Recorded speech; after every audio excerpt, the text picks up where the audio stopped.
வணக்கம் அன்பு நண்பர்களே, அனைவருக்கும் இனிய வணக்கம். இன்றைக்கி நம்ம இந்த ஒரு வீடியோவில் எதை பற்றி பார்க்க போகிறோம் அப்படின்னு பார்த்தீங்கன்னா, குடும்ப தலைவிகளுக்கு 17,000 ரூபாயை அக்கௌண்ட்டில் வர வைக்கிறாங்களா? உண்மையாகவே இந்த தகவல் வர வைக்கிறது உண்மைதானா? இவற்றை பற்றி எல்லாமே இந்த ஒரு வீடியோவில் நான் இப்போ உங்களுக்கு கிளியர் கட்டாக சொல்ல போகிறேன். தமிழக அரசும் சரி, மத்திய அரசும் சரி, தேர்தல் காலம் தொடங்கிவிட்டது. குடும்ப தலைவிகளுக்கு அக்கௌண்ட்டில் பண வரவு வைக்க போகிறதா தகவல்கள் அங்கங்கே வந்துட்டுருக்கு. ஸோ இது எப்படி குடும்ப தலைவிகளுக்கு அரசு தரப்புலேருந்து நிதி உதவி உங்கள் கைக்கு வரும் என்பன பற்றி தான் இந்த ஒரு வீடியோ தொகுப்பு உங்களுக்கு கிளியர் கட்டாக எக்ஸ்பிளைன் பண்ணது. ஸோ நீங்கள் நம்முடைய சேனலில் முதல் முறையாக பார்க்குறீங்க அப்படின்னா மறக்காமல் சப்ஸ்கிரைப் அண்ட் பெல்ல கிளிக் பண்ணி வச்சுக்கோங்க. ஸோ வாங்க வீடியோக்குள்ளே போகலாம். குடும்ப தலைவிகளுக்கு 17,000 ரூபாயை நிதி உதவியாக வழங்குறாங்க. ஓகேங்களா? வரை நிதி உதவி. நீங்கள் அறிய வேண்டிய அந்த முக்கியமான தகவல்கள் என்னென்ன? ஸோ தமிழக அரசினுடைய உரிமை தொகைகள், மகளிருக்காக தமிழக அரசு என்ன செய்யுது, மத்திய அரசு என்ன செய்யுது? ஸோ தமிழக அரசு பார்த்திங்க அப்படின்னா பிப்ரவரி 13 முதல் 3 மாத நிலுவைத் தவணை தொகை 3,000 மற்றும் கோடைக்கால சிறப்பு நிதி 2,000 என 5,000 ரூபாய் உங்கள் அக்கௌண்ட்டில் போட்டாங்க. ஓகேங்களா? மாதந்தோறும் 1,000 தற்பொழுது தகுதியுள்ள 1.31 கோடி பெண்களுக்கு மாதந்தோறும் 1,000 வழங்கப்பட்டு வருகிறது. எதிர்காலத்தில் இந்த 1,000ன்றதை 2,000 ரூபாய் நாங்கள் மாற்றி கொடுப்போம் அப்படின்னு சொல்கிறாங்க. ஜனவரி வரை பணம் பெற்றவர்களுக்கு 5,000 உறுதியும், ஜனவரி மாதம் வரை 1,000 உரிமை தொகை பெற்ற கணைத்தல் அந்த பயனாளிகளுக்கு இந்த 5,000 சிறப்பு தொகையும் வங்கி கணக்கில் வர வச்சுட்டாங்க அப்படின்றத சொல்லிட்டாங்க.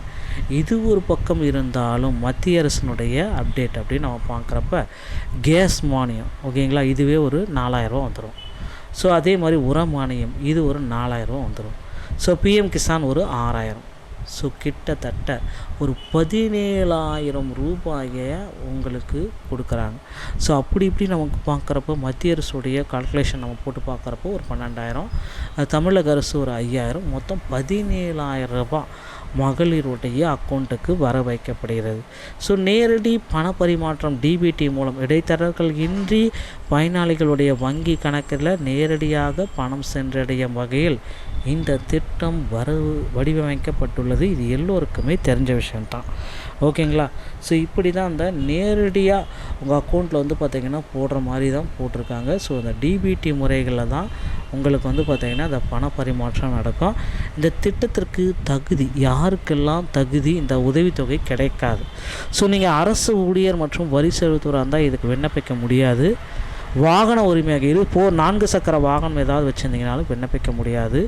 ஸோ மின்சார பயன்பாடு ஒரு 2 மாதத்துக்கு 3,600 யூனிட்டுக்கு இல்லாமல் யூஸ் பண்ணியிருந்தீங்கன்னா உங்களுக்கு கிடைக்கும். 3,600 யூனிட்டுக்கு மேலே போச்சு அப்படின்னா கிடைக்காது. ஸோ விண்ணப்பிக்க தகுதியானவராக தகுதி வரம்புகள் என்ன அப்படின்னு பார்த்தீங்கன்னா, வயது மற்றும் வசிப்பிடம் 21 வயதுக்கு, ஓகேங்களா, அதுக்கு மேலே இருந்தாலும் ஓகே. வசிப்பிடம் அந்த லோக்கலாலிட்டி. வருமான வரம்பு 2.5 லட்சத்துக்கு முன்னாடி இருக்கணும். நில உடைமை மற்றும் மின்சாரம் 5 ஏக்கரா வச்சுருக்கணும். 10 ஏக்கரா வேறு ஏதாவது வச்சுருந்தாலும் சரி. 3,500-600 யூனிட்டுக்குள்ளார யூஸ் பண்ணணும். குடும்ப அட்டை உங்கள்கிட்ட இருக்கணும். ஸோ பணம் வராதவர்கள் என்ன செய்ய வேண்டும்? வங்கி விண்ணப்ப கணக்கை வங்கி கணக்கு இணைக்கப்பட்டுள்ளதா அப்படின்றத செக் பண்ணுங்க. முதல்லையே வங்கிக்குடன் இணைக்கப்பட்டிருக்கா அப்படின்றத கிளாரிட்டியோட ஒரு செக்கிங் பண்ணணும். ஸோ அடுத்து பார்த்திங்கன்னா இதற்கு யாரெல்லாம் இதில் நிலம் சரிபார்ப்பு மற்றும் மின்சாரம் 5 ஏக்கருக்குள் நஞ்சை அல்லது 10 ஏக்கருக்குள் புஞ்சை நிலம் மட்டுமே இருக்க வேண்டும். ஆண்டு மின்சாரம் 3,000 யூனிட்டிற்குள் இருக்க வேண்டும் அப்படின்றதையும் குறிப்பிட்றாங்க. ஸோ இது எல்லாமே பார்த்திங்கன்னா ஒரு ஸ்கீமுக்காக மட்டும்தான் நம்ம செய்கிறோம். அடுத்த தகவல்கள் மாற்றிக்கலாம். இந்த ஒரு வீடியோ உங்களுக்கு பிடிச்சிருந்தால் நீங்கள் நம்முடைய சேனலோடு இணைந்திருங்கள். மீண்டும் ஒரு நல்ல தகவலோடு நான் உங்களை சந்திக்கிறேன். நன்றி, வணக்கம்.